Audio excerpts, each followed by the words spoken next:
Bien, estamos de regreso en Hoy Noticias, edición central, y en nuestro bloque de entrevista ya estamos con nuestro invitado, el doctor Álvaro Bocanegra, con quien vamos a hablar acerca de todo lo mencionado por el presidente Martín Vizcarra en esta ampliación del estado de emergencia de 13 días más. Estamos hablando hasta el 12 de abril del presente año. Muy buenas noches, doctor, bienvenido. Muchas gracias por la invitación, a tus órdenes. Doctor, el presidente Martín Vizcarra, a través de esos mensajes a la nación, ha planteado varios, se podría decir, factores económicos que de alguna u otra manera él ha dicho que van a beneficiar a la población, a las pequeñas empresas, a los empresarios, para que puedan subsistir en lo que respecta a esta ampliación del estado de emergencia. Una de ellas es la deliberación de la CTS, hasta un total de 2.400 soles. La pregunta aquí es: si se saca esta cantidad de dinero de la compensación de tiempo de servicio, ¿tiene algún impacto después que pase toda esta emergencia sanitaria en el trabajador? Efectivamente, lo que han generado en este decreto de urgencia, es en el artículo 3 específicamente, es que se pueda, en el artículo, lo de la CTS está en el artículo 7, hasta 2.400 soles, es hasta 2.400, ¿no? O sea, el tope es 2.400, puedes tener menos, puedes tener 700, 800 y puedes retirarlo. Ojo, a sola solicitud del trabajador, y lo puedes pedir online. La CTS funciona como un seguro de desempleo. Entonces, al funcionar como un seguro de desempleo, en estos momentos difíciles, sí es una medida paliativa, pero hay que ver remedios que puedan generar de una u otra manera situaciones como, por ejemplo, que se acelere los proyectos de ley que hay para coger el 20%, 30% de los fondos de las AFP, que sería, en mi modesto parecer, más efectivos que la CTS, porque esto va a pasar. Y ojo, la proyección que ha hecho el Ministerio de Trabajo es que los efectos que van a ocurrir con las MIPES y las pequeñas empresas es que va a haber un desempleo de 1.070.000 desempleados luego de que pase todo esto. Esta emergencia. Exactamente. Es en ese momento en el que muchos van a recurrir a la CTS, pero lamentablemente, y precisamente como tú lo estás diciendo, ya no va a haber CTS. Ahora, y no solamente queda ahí, sino que también se le ha autorizado, mediante decreto supremo, en el mismo artículo 7, es que puede aprobarse una segunda liberación de fondos por un monto de hasta 2.400, mediante decreto supremo emitido por el Ministerio de Economía. Para el mismo trabajador, para esta misma persona que primero retira hasta 2.400, ¿hay una segunda opción de hacer lo mismo? Exactamente, si es que le queda techo, pongamos, tiene 3.000 soles de CTS, saco 2.400 y me queda todavía un cachito para el otro mes, ¿no? Y dan la autorización del decreto supremo el mes, puedo también retirarlo. La pregunta del millón es: ¿qué va a ocurrir con esta situación económica? Porque evidentemente va a haber una desaceleración. Ayer han aprobado la delegación de facultades. Y la delegación de facultades, en los informes que ha dado el MEF, ¿sí?, de 4% de crecimiento, han aceptado que va a ser un máximo del 2%. En mi modesto parecer, yo solamente auguro a nuestro país que vamos a crecer 1.2 o 1.5. O sea, ni siquiera llegaremos al 2%. No vamos a llegar al 2%. ¿Cuál es el impacto, que genera todo este balance, todas estas decisiones en el plano económico que se viene haciendo a raíz de esta emergencia sanitaria luego de que pase todo? ¿Cuál es el impacto económico que vamos a tener como país y quiénes van a ser los más afectados? Los más afectados, como te dije hace un momento, va a ser 1.070.000 desempleados. Las micro y pequeñas empresas tenemos que tomar medidas inmediatas. ¿Cuáles serían medidas inmediatas que tenemos que hacer? Son 3 remedios que yo estoy proponiendo. Primero, la suspensión por todo el 2020 del sistema de detracciones. Ya. ¿Para qué sirve el sistema de detracciones? Si bien es cierto, sirve para pagar los tributos, pero quita liquidez a las empresas. Y las detracciones no es dinero ni de SUNAT, ni de la recaudación, ni dinero del Estado, sino es dinero del propio contribuyente. Y hay que suspender todo el 2020 ese sistema para que puedan tener liquidez, que se amplíe, que se siga ampliando por 3 años más, ¿sí?, la devolución del IGB para las pequeñas empresas, para que de esta manera, cuando compren bienes de capital, se les devuelva el IGB. Eso es una de las medidas. Y la otra medida para darles liquidez es que se suspendan los pagos a cuenta del impuesto a la renta. Todo esto para que las empresas tengan liquidez. Un ejemplo sencillo. Hoy día estamos ya a 3 días, hoy día es 27, estamos a 3 días que termine la quincena. ¿Qué va a ocurrir? Estas personas no han trabajado 15 días. ¿Cómo les van a pagar? Estamos recibiendo en el despacho muchas llamadas de cómo se van a financiar. Está bien, los bancos, la SBS ha dado una circular 11.150 en donde les están diciendo denles facilidades para que no paguen las deudas. Ajá. Pero la liquidez. ¿De dónde sale, no? ¿La liquidez de dónde sale? Y esa es la preocupación de muchos. Eso, Jenny. Lo que les ronda en su cabecita todos estos días durante esta cuarentena. Eso es lo que les está rondando a todos los empresarios. Entonces, es allí donde el Estado no tiene que reaccionar. Doctor, con esto que usted ha mencionado, ¿quiere decir que existen algunas empresas del sector privado que tomen la decisión de simplemente no pagar a sus trabajadores por estos días o estos 15 días que ellos no han estado laborando? Ahí quisiera terminar la idea anterior. No es que el Estado tiene que reaccionar, sino que tiene que ser proactivo. Proactivo en la medida de que tiene que tomar medidas. Va a haber situaciones en las que vamos a empezar a ver a partir de la otra semana en quejas, ya en este noticiero, en otros medios, en que van a decir no me están pagando, no me quieren pagar, no me han depositado. ¿Por qué? Por la falta de liquidez. Entonces el Estado lo que tiene que hacer es liberar. Ya hay una liberación extraordinaria de detracciones, pero en lo que continúa tienen que hacer la suspensión de las detracciones, devolver el IGB cuando hay inversión por capital y la suspensión de los pagos a cuenta. Bueno, pero son medidas que el gobierno debe tomar ya, ¿verdad? Tiene que tomarlas desde ahora. Ya. O sea, actuar inmediatamente. Actuar inmediatamente para que cuando llegue el 13 de abril, esto camine inmediatamente. De una manera normal, si es que se pueda decir así. Esto de acá, la economía es como un tren, ¿no?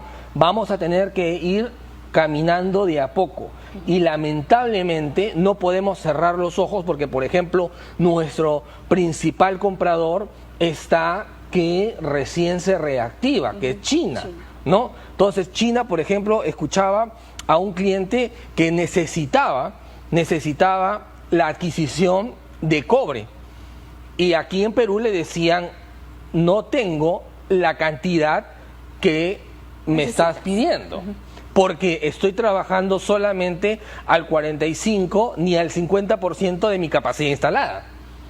Entonces no te puedo proveer de lo que me estás pidiendo. Es un factor negativo para nuestro país, ¿no? Exactamente, es un factor negativo, pero lamentablemente tenemos que afrontar a esa situación. Doctor, el otro punto a tocar es el tema de las AFP. Se ha mencionado que el mes de abril no se paga a las AFP. Exactamente. ¿Qué impacto también tiene esto en los trabajadores? Lo de la AFP a mí me parece un paliativo muy acertado, muy acertado. ¿Por qué? ¿Cómo va a funcionar lo de la AFP? Lo de la AFP funciona que en el mes de abril, si tú ganas 3.000, vamos a poner un ejemplo, solo para ejemplo, si tú ganas 3.000 y te descuentan, la norma dice que el 10% ya no te van a descontar esos 300, entonces te van a entregar los 3.000 enteros. O sea, ya no te voy a quitar los 300 para ponerlo en tu fondo de tu fondo de pensiones, sino que te entrego los 300 para que tenga más liquidez. Pero esas medidas, Jenny, son medidas de consumo.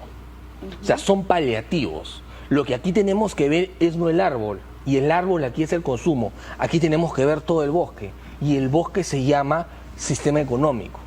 Y el sistema económico solamente lo vamos a reactivar si es que tenemos medidas inmediatas, como por ejemplo inmediatamente, levantada la cuarentena, generar gasto público, ¿no? Gasto público en el cual se generen obras de gran envergadura para que se pueda empezar a mover la máquina que es el Estado, que es lo que primero, o sea, una medida keynesiana, como dirían los economistas. Esto del 10% igual tiene también otra salvedad que dice el artículo 3, que la obligación de retención y el aporte del 10% de la remuneración no te la van a retener, y también te puede haber una extensión por otra única vez para que lo vuelvan a hacer, ¿no? Queda facultado ampliar el plazo de suspensión mediante decreto supremo refrendado por el Ministerio de Economía.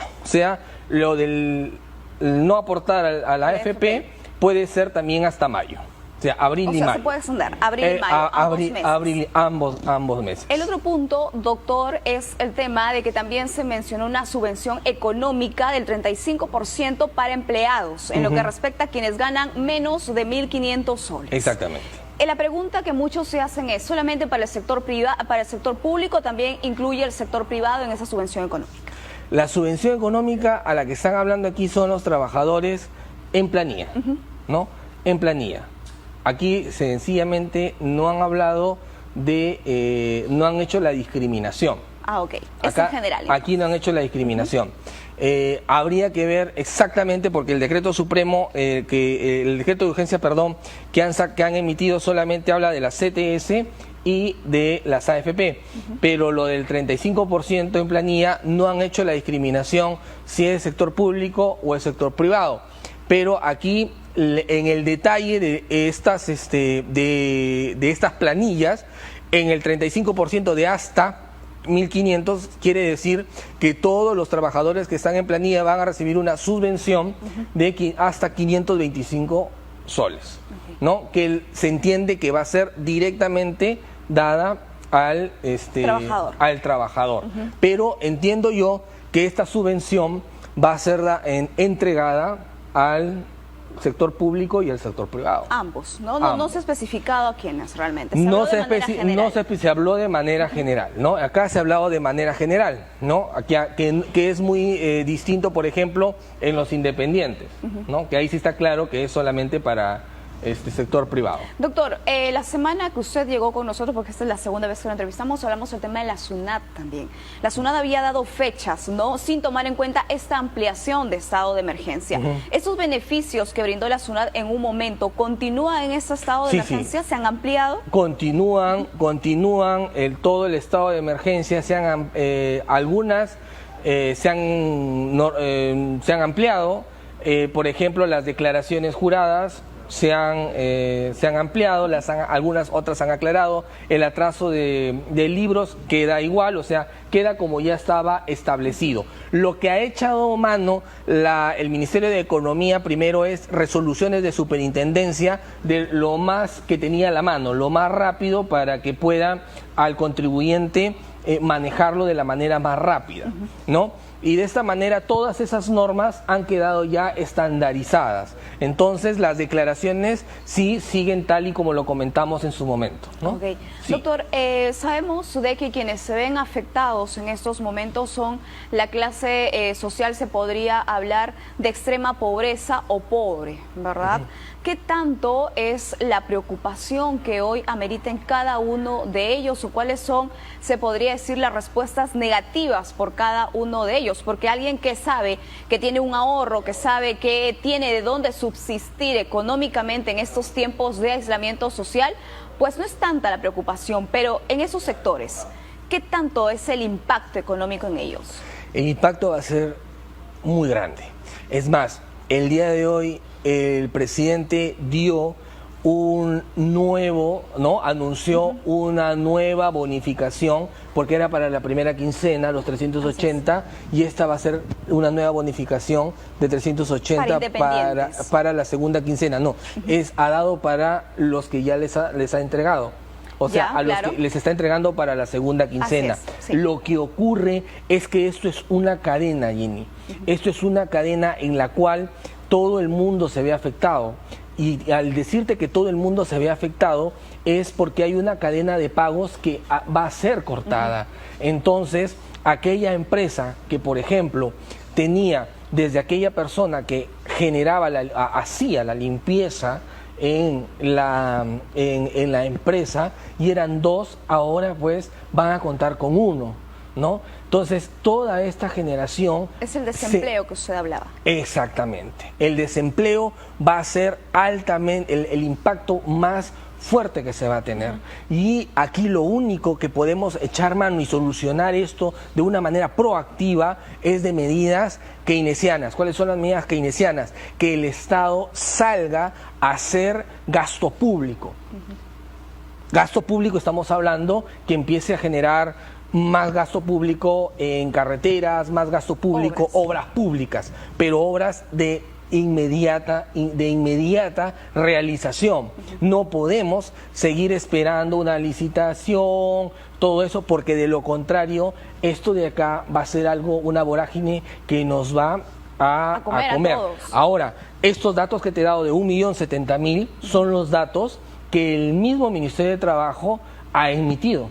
Ese es el impacto. O sea, es una realidad, ¿no? Es una realidad que solamente se está esperando. Lo único que se puede hacer es activar paliativos para que esto no ocurra ya en el mes de mayo. Claro, y como ustedes, esto es algo, es como una bomba de tiempo, ¿no? Que es una bomba de tiempo. O que viene afectando a todos, básicamente, claro, en la economía peruana. Nuestro principal socio comercial es el que inició todo esto, ¿no? Bueno, no es el que inició, fue donde comenzó todo esto, que es China. Así es. Entonces, bueno, doctor, agradecerle por estar esta noche con nosotros. Siempre es un gusto hablar con usted para que las personas o quienes nos sintonizan puedan estar bien informados, conocer más acerca de cada palabra o cada mensaje que brinda el presidente de la República con respecto a todo lo que se basa en economía en nuestro país. Que tenga una linda noche. Nosotros hacemos una brevísima pausa y regresamos con más información.